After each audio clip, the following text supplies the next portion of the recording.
Hey everybody, it's Karyn Bryant for MMA Heat. I'm here with Alan Joban. Say hi to the people, Alan. How's it going, guys?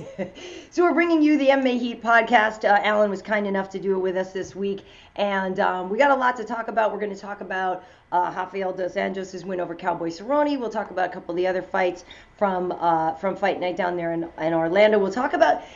I mean, I don't know how you feel about this. Everybody's. I want to fight Conor. Like it's all about Conor McGregor right now. So we'll talk about maybe some possibilities for Conor, and we'll get into the idea of rematches. And Alan, especially, this is why you're going to be helpful because with Jose, with Ronda, like some people think they should rush right into rematches, maybe not. And then of course holiday shopping. I don't know. Did you? We'll get into it more. But have you finished your shopping? It's Monday, the 21st. Not at all. Yeah, we'll get into it later, but Yes. I'm the youngest boy in a family of guys, and then my wife is from Thailand, so she doesn't Right. even have these American traditions. Right. So it's Right. kind of all on my shoulders to carry it, and yeah, it's coming along slowly. So Yeah. Well, you yeah, have an excuse. You just moved and everything too. So right. just new home, and then now we have a 3-year-old son who this is pretty much his first Christmas where he realizes, we can play the Santa Claus game. So yeah, we're trying to catch up. We'll be ready in time for Christmas, but we're kind of lagging right now. Yeah, well, that's good. It's all right. It's funny. I will say this. Amazon Prime was probably the best 99 bucks I've ever spent. Like earlier this year, because can't tell you how many things I've bought just because I was like, oh, fine, they'll ship it for me, whatever, whatever. But yeah, so there's been a lot of great fight stuff going on.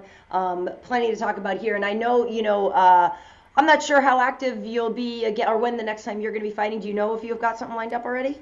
Timeline wise, we're looking at early Okay. March next year. Very Yeah. nice, very nice, very nice. All right, well, here we go as we get into it. We've got round one, and then you people know 5 5-minute rounds, round one. Okay, so let's talk about what happened with Rafael dos Anjos and Cowboy Cerrone.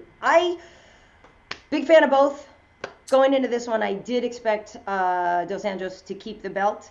Cowboy is very good, and this was, with him having a 7 month layoff, this was a good amount of time for him. I thought, okay, cool, he's going to be like ready. Because a lot of time he rushes in and you feel like maybe his body's not ready, but RDA was just too much for him that night. I agree. Going into this fight, I'm a fan of both of them, but I did expect Rafael to retain the title again. I thought absolutely that Cowboy was going to put up much more of a fight. It didn't turn out that way, and it seemed like in what we saw, the bits and pieces of him training, that that he had a lot of emphasis on his wrestling. Mm-hmm. He seemed like he was putting a lot of work in on his wrestling, and the way he got snatched down, I mean, his body was hurt. I'll give him that. He got hit with the liver kick, so his body was hurt. But the way he got snatched down, his back taken real fast and kind of ground and pounded out, I was a bit surprised about it, to be honest. I thought it was going to go much later into, but Los Angeles is just such an aggressive guy, and he seems to have an unlimited gas tank. And like I mentioned to you before, I feel like that's a superpower in MMA. When you could go 100% and not get tired, it just gives you an advantage over people. Yeah, and the thing too, it's funny because we go down to King's MMA a lot. Rafael's like my brother from another mother, and they're always been so welcoming to us. He's great. And He's so great. yeah, I mean they're great. So we know when we go down there, and I will admit, that sometimes there's fighters that you know better, and maybe your heart is part of the reason why you think they're going to win. But when you see Rafael training down there, like I'm sorry, but and obviously Jackson's has an incredible a stable of people too. But like when he's going at it with Verdum, do you know what I mean? And I mean, like you, it's hard. You can't get much better than that, in terms of training partners. Yeah. And Rafael, coming off of surgery, I know before he had gained a lot of weight. Like he came in to see us in the studio, he was walking around at like 200 pounds. He's a big dude. He's a very stocky guy for a 55er. Yeah. Yeah, but I thought he looked really good in there. And I think it's the aggression, and I think there is also still that winning mentality of being at Kings. They have a lot of positive momentum right now, and I think that was something. But I did see Cowboy before 194, and it was interesting to me because I asked him, hey, what would it mean to you to win the title? And he's like, whatever, and no big deal, and maybe I'll give my grandma the belt. And we were joking that he was going to make a hood ornament out of it. And it was funny, and it's Cowboy, and I believe him, but I kind of felt like the belt should matter a little bit more.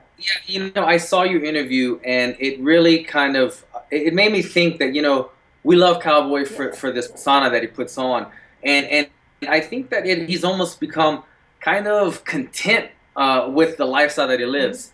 I was thinking about it, and Cowboy is one of the most active fighters on the roster, and he wins most of his fights, so, and he's renegotiated his contract a couple of times already. So I feel like he's almost happy where he's at. I mean, he's the main event in most fights, so he's making good money.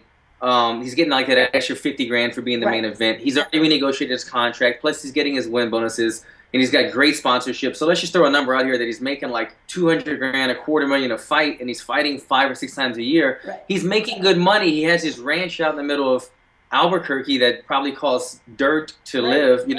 It's cheap, and he has all his buddies there staying in the dorms, paying rent for him. So I feel like he lives the life that he wants. He's content. Does he really need the extra pressure of being the champion, have a target on his back, having all these press conferences to attend, and now more obligations?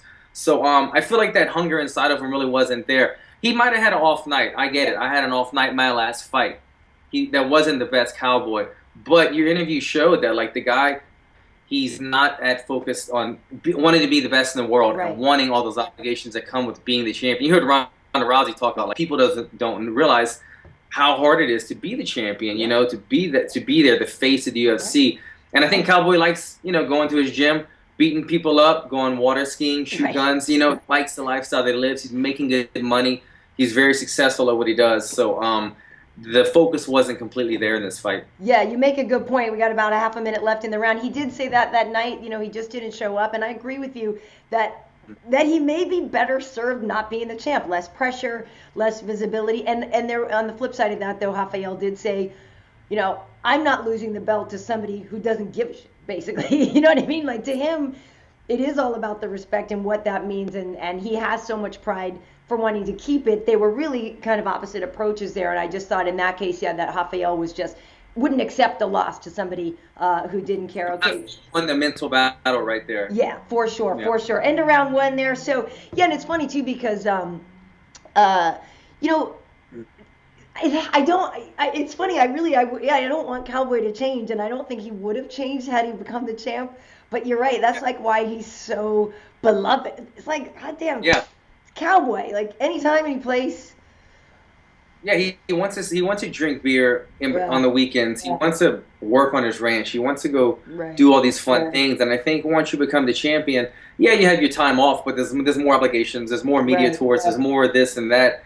And like I said, for a non-championship fighter, he's probably in the higher pay scale of anybody. He's got great sponsors that support him, and he's got this great ranch. He's got people paying rent and for the dorm rooms, and he makes he's on the main card in every fight. He makes good money. He has a great life. He says it all the time. You got to enjoy life. You got to enjoy it. So absolutely. Or maybe. All right. Well, we are in round 2 now. I want to talk about some of the other fights on there. This one did surprise me. Alistair Overeem taking out Junior Dos Santos. Some people are arguing that Junior has never been the same after the fights with Cain. And I thought that, again, the layoff, just as much as I thought it was going to help Cowboy, I thought the longer layoff was going to help Junior Dos Santos as well. And also he looked leaner. I know, sometimes when guys are too muscular, too big, it's hard on their cardio, it's hard on their endurance. And so I like the idea of him being smaller. But Alistair got him. And I guess going into it wasn't that I didn't think Alistair had the goods. It's just that when Junior's on, Junior's fantastic. And I feel like Junior's greatest performances have been better than Alistair's great performances. Do you know what I mean? So I kind of thought going in there that Junior would have the edge. But Alistair's been looking good lately, and that reset of going to Jackson's seemed to be the right thing for him to do. He seems like he's mentally in a good place. He's fighting smarter. So I give it up to the guy. Yeah, and like you said, Alistair's at Jackson's, you said, correct? And so and then Junior went over to American Top Team, right? So is that correct? I believe, They're both at super camps now, and so you would think that it's only going to elevate them in their training and their training partner. When they were the old countdowns with Junior Dos Santos, and he was training in his little gym in Brazil, and they just had these like scraggly 205er guys trying to box with them, and he was just knocking one guy out, another guy in the cage, knock him out. Right. And I was just kind of thinking, like, how long is he going to be able to fight at the elite level, having these mundane, average sparring partners? So. He made the right decision going to, one of the top camps in the world, getting the proper training partners. He just got caught in this fight. But yeah, who would have thought? I didn't not think that Alistair would win, but I didn't think he was going to knock him out with the leaping left hook or whatever it was. I thought you obviously thought that he would catch him with the knee or something, and then finish with some ground and pound or the kicks.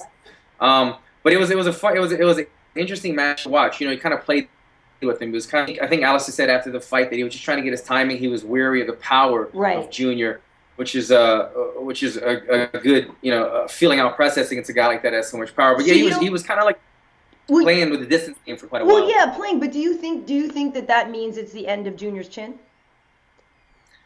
Well, I will say he did get. I mean, his head flew off his body almost, but he's such a fast recoverer. Yeah, it was almost borderline an early stoppage in my opinion. I wasn't. And it's funny because I wrote in there. I was like, people are going to debate this one, and I was kind of. And maybe again, it's because I mean, for it's not good for him to take that much damage, but Junior can take it. And you got to realize that and the referees are great about that. Yeah. They know. They learn the fighters. They know who has a good shin, who has good recovery. They've gotten better at giving guys more chances. But I mean, you can't dispute the ending of this fight because the recoil, the impact of the shot. I mean, when a guy's head flies backwards and he hits the mat with all his limbs, that's a knockout shot, and that's what the referee responded to. As soon as he hit the mat, he kind of came to, but by that point, the referee had already initiated doing his job, stopping the fight. So it was a good call, but it was somewhat borderline. I don't think his chin is necessarily gone, but Joe Rogan said a good one time. He said every time you get knocked out, you kind of punch a hole in your ticket, like a movie, punch a hole in it. And the two fights that he had with Cain and the damage that he's taken in his career, his ticket is barely hanging on right now. I mean, it's so much trauma, and it's chipped away at his shin definitely over the last year or so. And I think maybe with him it's hard to take because he's such a lovely guy. I've got a minute left, and we'll go into the next round with this one a little bit. How about Nate Diaz's return? And I don't know, I know not everybody is a Diaz fan. I happen to be. I think the UFC is more interesting with these guys in it. I feel like they make you care, for what I do for a living in terms of interviews and that kind of thing. They are people that make you care. They make you want to pay attention. And so to me, that's gold. And they fight. They can back it up, So I thought Nate looked really good. Speaking, again, this is like a recurring theme, but I thought the long layoff obviously served him well because, Nate came in and I feel like maybe he had lost, that fire to fight when it turns into a job, and we know that Nate's contract is still an older one, and you could see how maybe your enthusiasm goes down. So I thought it was really great to see him come back, and just when you see him in there like this and that and banging, I mean, it's just, I love it. I'm sorry, I love it. You will never take the Diaz brothers. You will never take the fight out of them. They're always going to be that same. They're always going to fight the same style. That's their style. That's their mentality. Yeah. I will say Joe Rogan alluded to it during the broadcast that he looked absolutely ripped. You've been seeing a lot of fighters ever since all the drug testing and then the IV ban as well, looking soft. All the fighters have been looking more soft lately. And Diaz came in here and looked like he put on 5 or 6 pounds of muscle and just looked shredded and took the fight completely seriously. And man, I mean, it was a tough matchup for Michael Johnson. Michael Johnson's been on a tear, but his style is fast-paced, which is really against Diaz, but he's more of a boxer than a kicker. I don't find him as diverse. He didn't want anything to do with the ground with Diaz, which is part of his asset, Michael Johnson. He's punch, move, and then he should take down if he needs it. But he didn't want it to go to the ground. So it became a boxing match, which against the Diaz brothers, you have a small percentage of winning. Absolutely. Well, as I promised, we were going to bleed into round 3 on this one because the next question became, of course, after Nate won the fight, who should he fight next? Because, he's back, and everybody, of course, has got Conor McGregor on their lips. And I feel like, some people are saying, oh, yeah, no, that's going to happen, Nate and Conor. Now, that doesn't make any sense in terms of advancement for Conor or movement or importance for Conor. It's like a Christmas gift for fight fans just to see those two in terms of the smack talk and that whole thing. But I don't really see that happening because, Conor, I think it's right. Okay, go for the lightweight belt or defend against Frankie Edgar. And I certainly seem to think that a matchup with Cowboy would have been more favorable for Conor in terms of style and also in terms of, again, that home mouthpiece, because those two were going at it during that one press conference.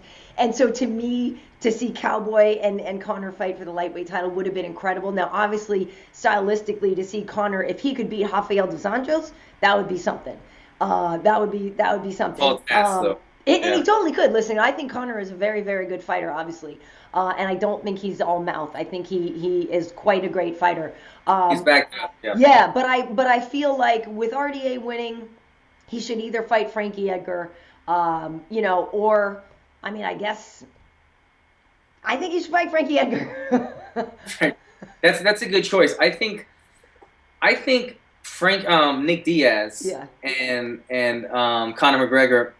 I think that fight makes a lot more sense for Nick Diaz than it does for Conor McGregor. Yeah, Nate.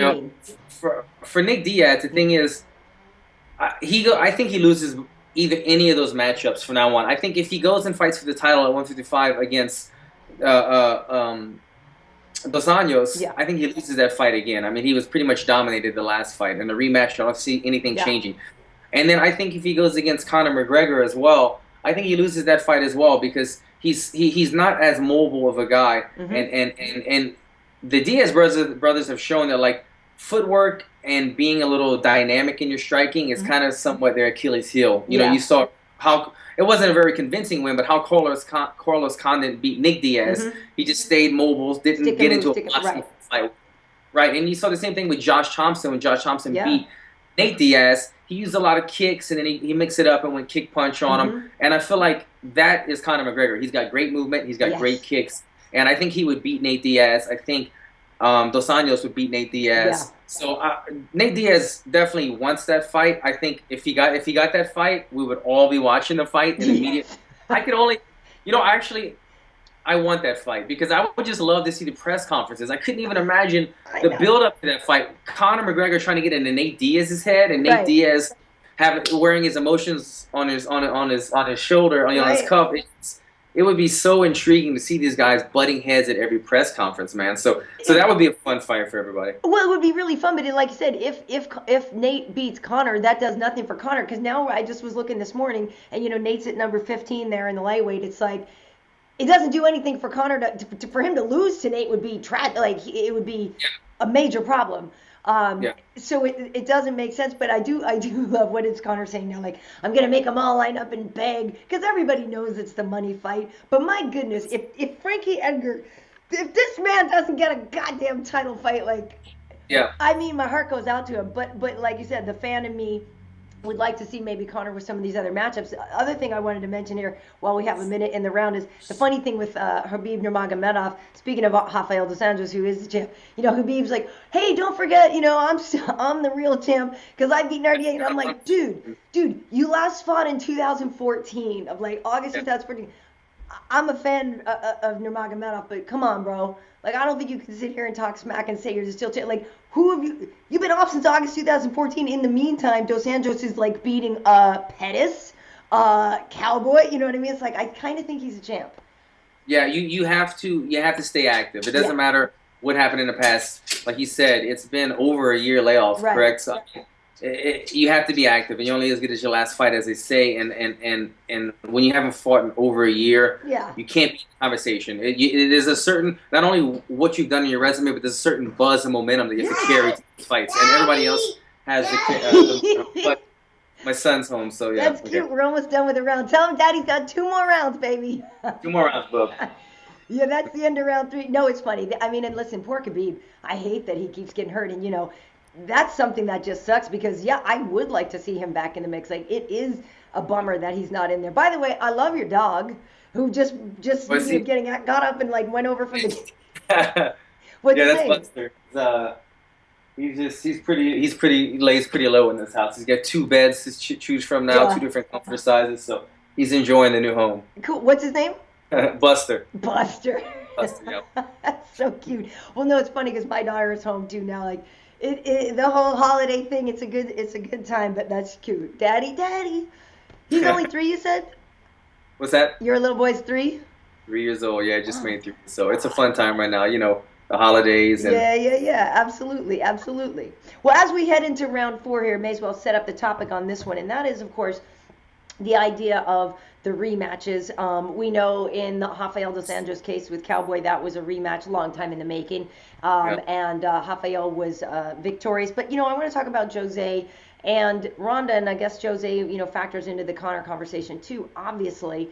Your thoughts as a fighter, because I feel like you'll have a particularly insightful look at this, because we've talked about this a lot at work, with Kenny and the guys, and also even just casual fans, some fans who think, Jose should get that rematch right away.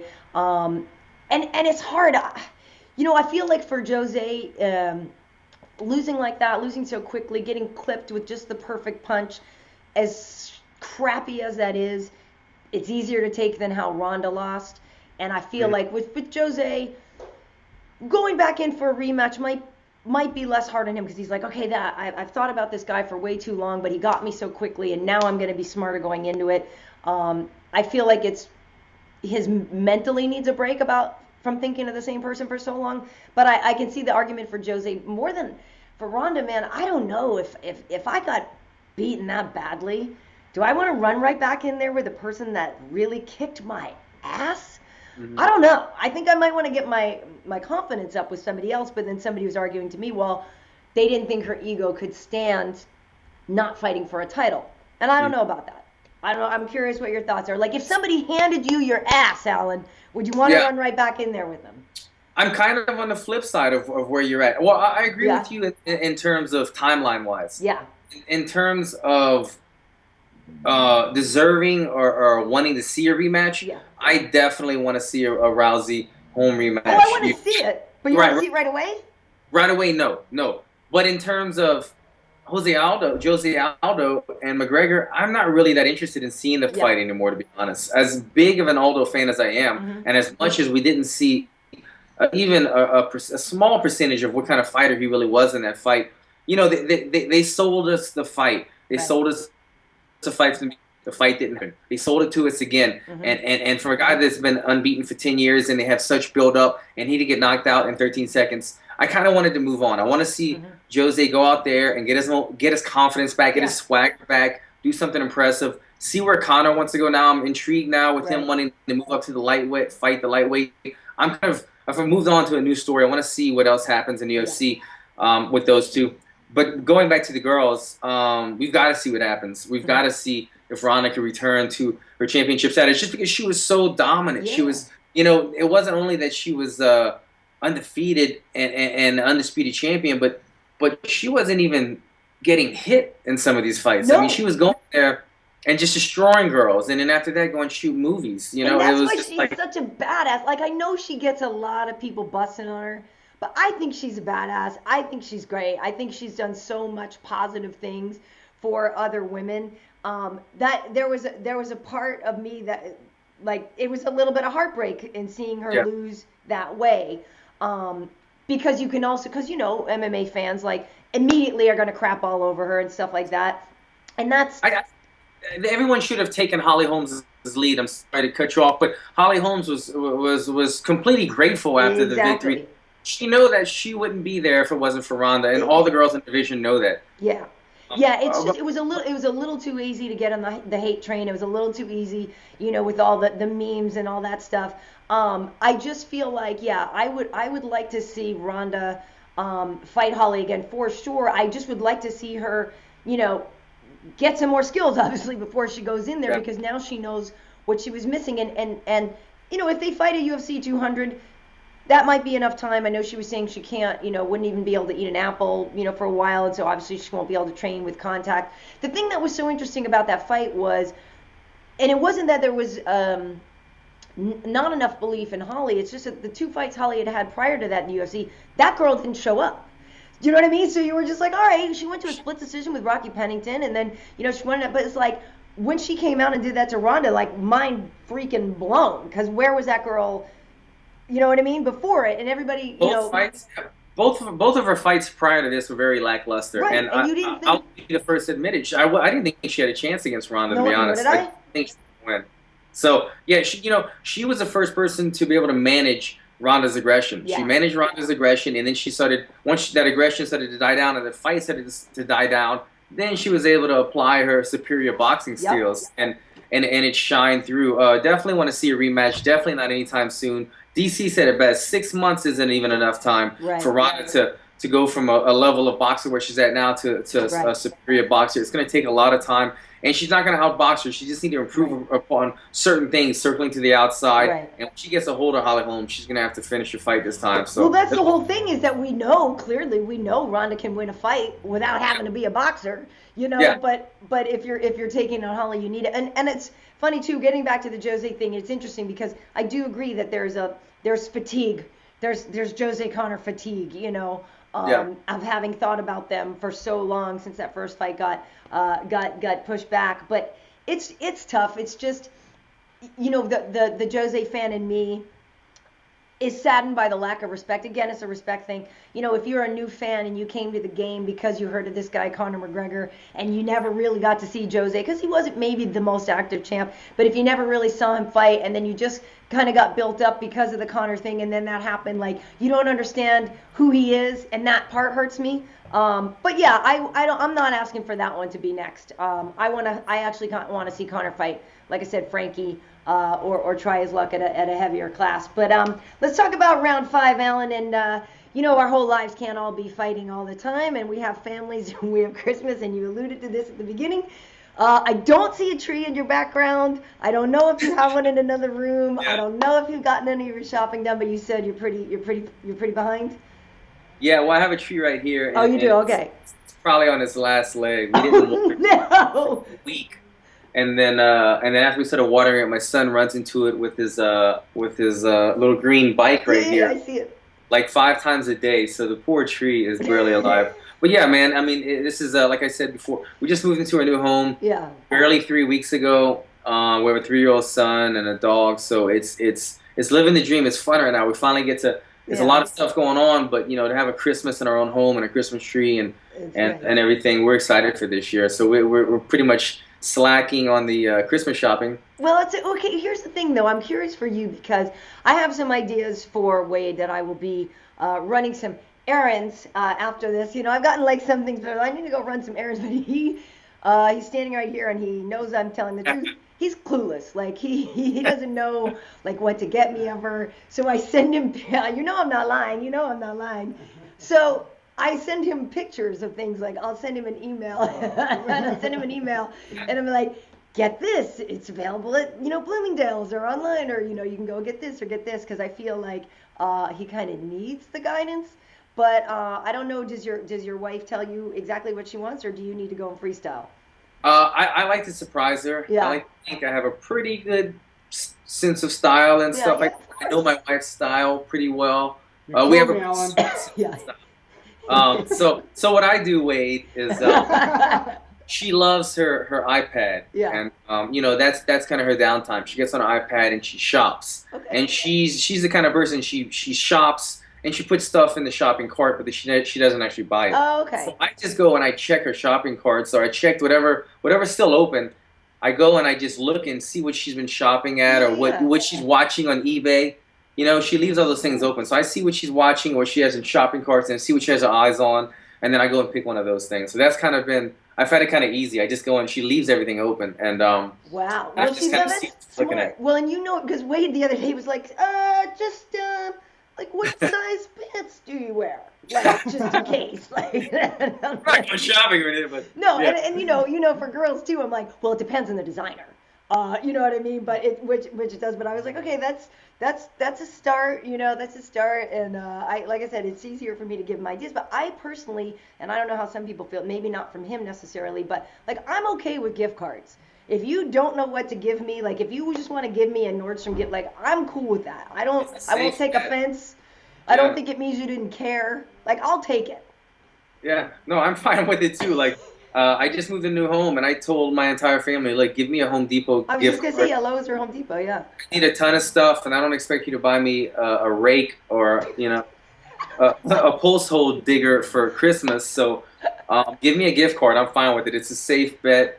And yeah, I'm cool. I mean, you don't want to accept money from your spouse, but a Right, gift card right. or from family is fine to me. Yeah. No, and it's funny, and I don't know if your little guy made a list or anything, but it's funny because our daughter made she like quasi made a list, and she didn't really like write it down to Santa, but she told Wade's mom, and so like we have a list because I was like, listen, I'm not sure you communicated everything to the big guy. She's like, well, but I no, Grandma wrote it down and stuff, and I was like, well, I don't know, we'll see what happens. But did he write a letter and everything? We didn't do that. My mother came in town, and you've heard of Elf on a Shelf. Yes.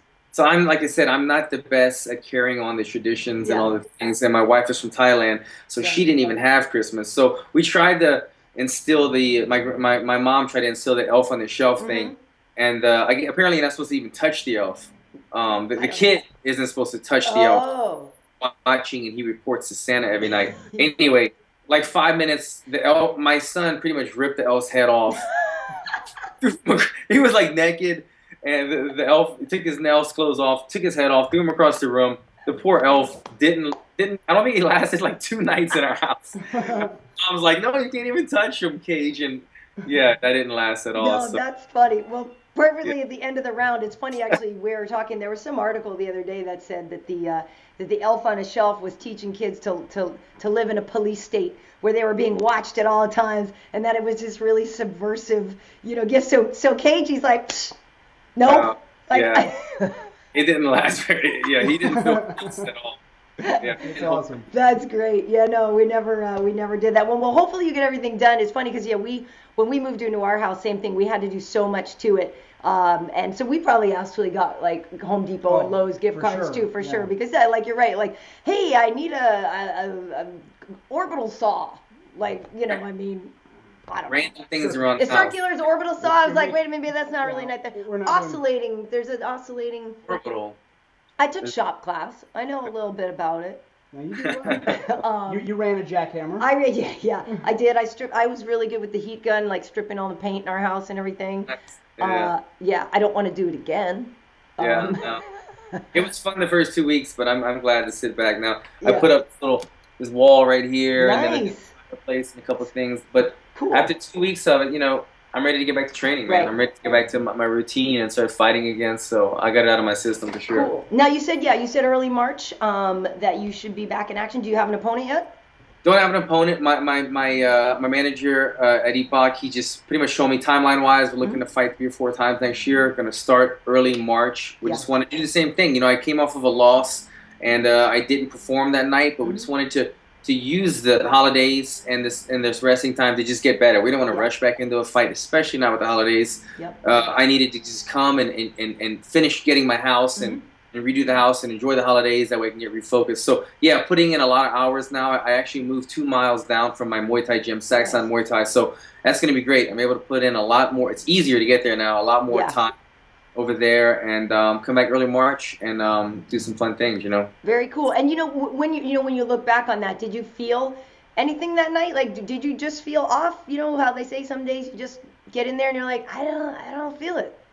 That's it. I felt off mentally, Yeah. and that's why I totally get it when Cowboy says, I was off. Yeah. Everybody has different reasons. For me, I felt like it was I had other stuff on my plate. I was in escrow on my home. Yeah. Next day, I was driving to Louisiana to celebrate my son's birthday party. I had my entire family coming, and then we were supposed to leave for Thailand a week after that. And I was living in the future. I was thinking, I can't wait to get this fight over with, because as a fighter, when you're training so many times for 12 weeks or 10 weeks, you're thinking, man, like you start getting these thoughts of it's hard to stay focused. It's hard not to think about after the fight. It's going to be fun to enjoy some cheesecake. It's going to be fun to go to Thailand. It's going to be fun to move into our new home. And I was starting to live in the future too much. Yeah. And come fight night, I just didn't perform. And at this level, man, if you're not, even if you're 90%, at this level, you have an off night, it's going to cost you. Right. It's me. I got caught. Cowboy went out there, and I don't know what was on his mind, if it was a lack of focus from not really being as hungry as the belt like we talked about, or if he just happened to have an off night like I did, and it cost him. So, it happens in this sport. It's tough. It's tough. And you are, did you just put out a new campaign, though? Was there a new Versace campaign that you put out, or no? Yeah, so Versace is, I'm still not really supposed to speak about it, because that's, Well, they didn't announce it yet. But I thought there was an ad. I thought you posted something the other day that there was something that you did. Yeah, well, that was a different one. Oh, okay. A lotto, no. Hey, whatever. I didn't know I was here with Zoolander. I didn't know, Can you turn left? That's coming out next year as well. Yeah. Nice. But yeah, no, Armando Schervino. That was a different Italian designer. Yeah, I've got a lot of good things coming out though, man. Good. Equinox and Armando Schervino, an Italian designer, just came out, and then Versace comes out sometime early next year, hopefully in March. So big things, man. Big things in 2016. It'll be exciting. Awesome. Well, thank you for joining me today. I hope you had fun. I did. It's always fun with you guys. You make me look good. I'm trying.